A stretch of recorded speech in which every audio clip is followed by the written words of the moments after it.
Attorney Ricky Tumutorgo, nagtataguyod ng katotohanan, nakikipaglaban para sa bayan. Itong nangyari kay Marcoleta, mga kabunyog, nabalitaan nyo naman siguro, nabigla si Marcoleta doon Yung palang warrant of arrest ni Marcoleta,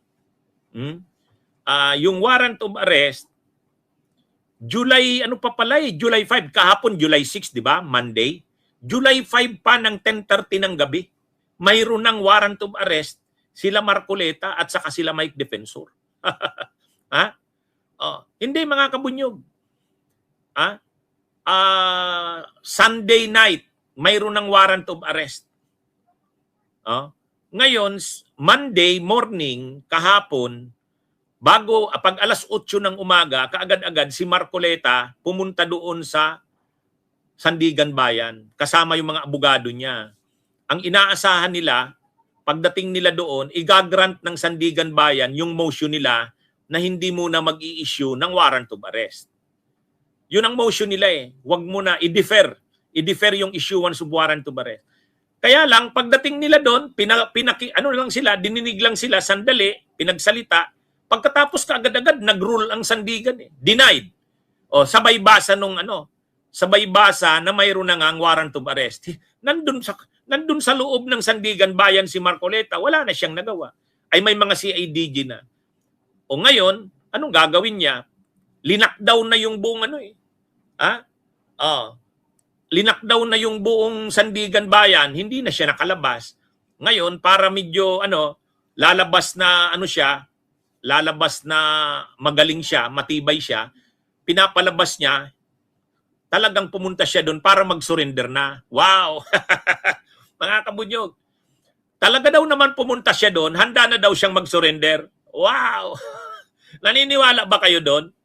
Pumunta daw siya doon, sabi ni Marcoleta, handa siya sa posibilidad na arestuhin na siya.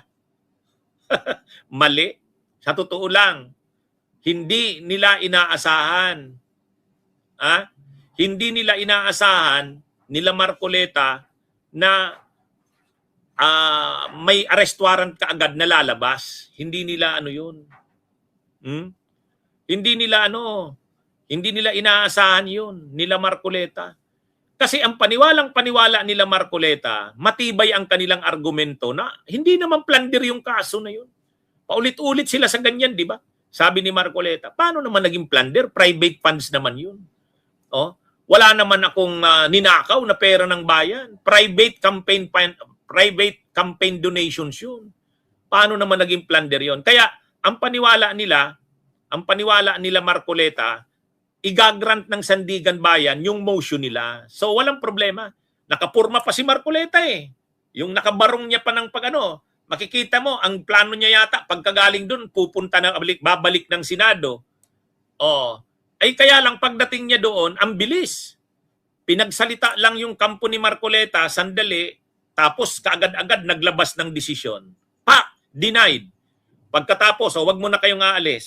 Binasa na ngayon ng presiding justice yung na mayroon ng inisyong arrest warrants kay ganito, apat yun. So ano nang nangyari? Lockdown ang Sandigan. Wala nang lalabas. Pag sinabing lockdown, walang lalabas. Hindi na nakalabas si Marcoleta. Ay may ready na doon ng mga CIDG sa PNP. Wala na.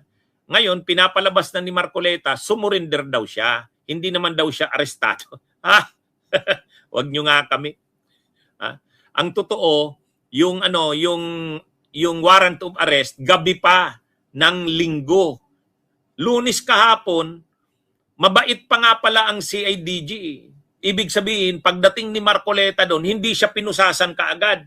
Pero mayroon ng hawak na warrant of arrest ang CIDG gabi pa ng Sunday. Ang sabi ni SILG John Vic Rimulya, hinintay lang daw muna nila na matapos yung motion.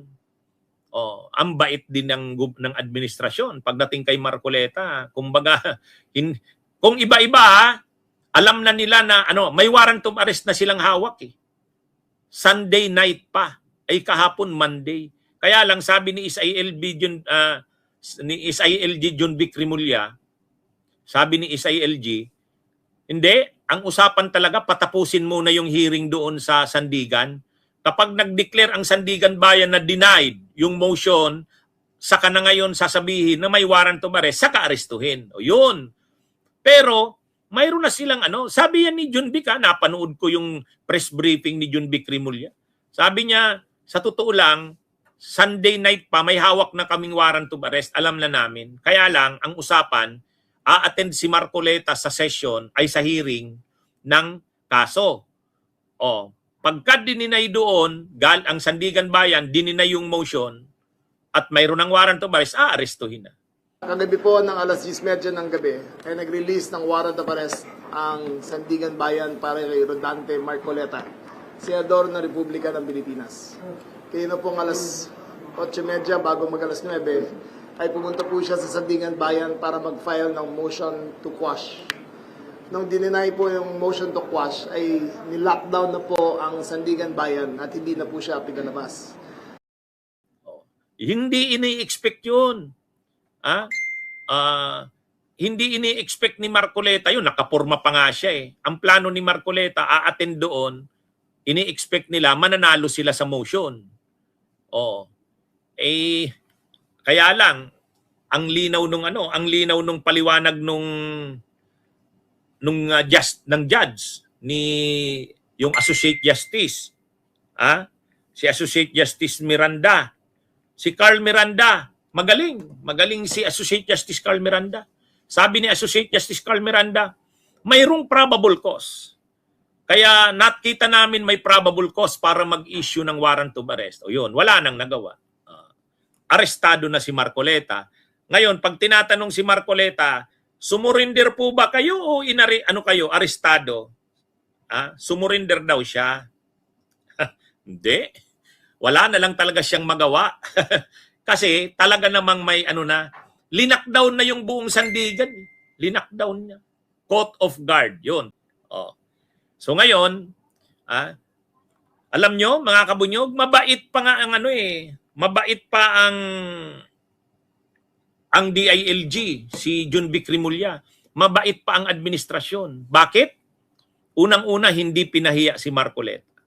Kasi kung ipapahiya si Marcoleta, pagbaba pa lang dapat ni Marcoleta doon sa sasakyan niya nung kahapon na umaga, bumaba siya sa sasakyan, pupunta siya sa Sandigan, pinusasa na dapat yun. Bakit? Mayroon na silang hawak na warrant of arrest eh. Mayroon na silang hawak na warrant of arrest. Kaya lang, hinayaan na pumasok, umattend muna doon sa sa hearing. Pagka sinabi na ng Sandigan Bayan na denied yung warrant, ay yung motion, at mayroon ng warrant na inisyu, ayun na, aarestuhin na. Di mabait, tama lang yan na hindi naman hinumiliate si Marcoleta, tama rin yan na sinasa ilalim sa medical test, pero kung ang plano niyan ay gamitin yung mga medical tests na yan para mag-motion siya na i-hospital arrest, sana wag naman pagbigyan. Hindi naman mahina ang pangakatawan ni Marcoleta eh. Ang lakas-lakas pa nga. Ang yabang-yabang pa nga, napaka-arrogante pa nga.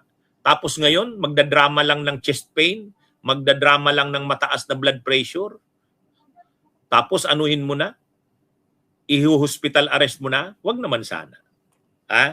Okay, mga kabunyog, mga kababayan, magandang araw sa inyong lahat. Mabuhay po tayo. Bunyog, bunyog, halikan na kasama ka. Bunyog, kapag buklod ay may pag-asa.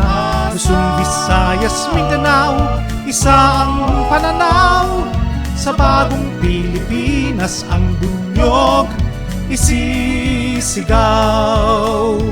Bunyog, bunyog.